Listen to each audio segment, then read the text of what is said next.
Assalamualaikum warahmatullahi wabarakatuh. Perkenalkan, nama saya Salsabila Oktaviani dari kelas 11-4 absen 32. Di sini saya akan menjawab penilaian sejarah soal nomor 3, 6, 12, dan 13. Apa dampak dari jatuhnya kota Konstantinopel bagi negara Eropa?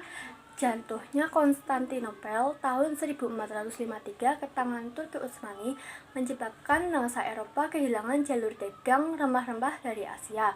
Akibatnya, bangsa Eropa mulai mencari jalur laut baru ke Asia yang memicu penjelajahan samudra dan era kolonialisme, mendorong lahirnya penemuan geografi dan pelayaran besar oleh bangsa Eropa seperti Portugis dan Spanyol. 6. Tentang Revolusi Prancis. Revolusi Prancis berlangsung tahun 1789 sampai 1799 dan dipimpin oleh Napoleon Bonaparte yang mengakhiri revolusi dengan menguasai Eropa. Dampaknya, Belanda jatuh ke tangan Prancis dan terbentuklah Republik Batav.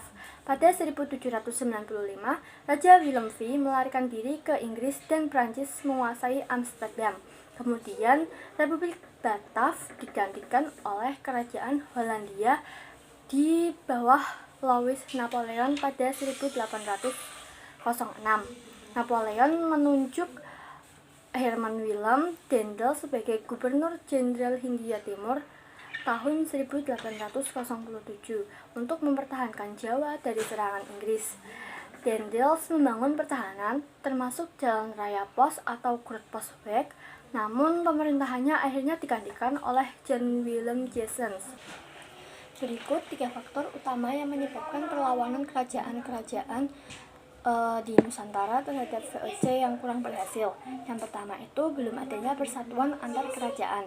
Banyak kerajaan di Nusantara berjuang sendiri-sendiri melawan VOC. Bahkan sering terjadi konflik antar kerajaan yang justru dimanfaatkan VOC dengan politik Divide et Impera atau politik adu domba. 2. Kekuatan militer VOC lebih modern.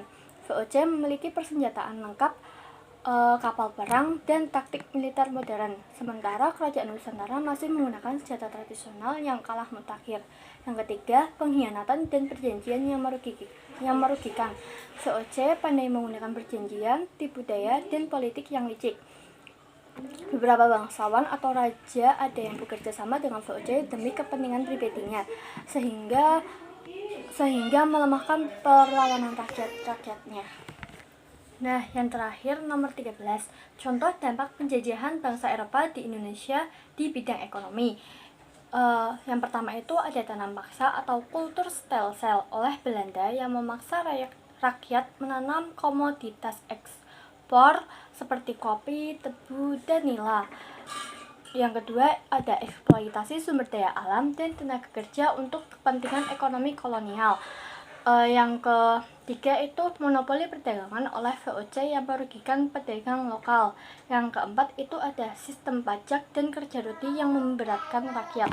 Itu saja jawaban saya di pertanyaan nomor 3, 6, 12, dan 13. Kurang lebihnya mohon maaf. Wassalamualaikum warahmatullahi wabarakatuh.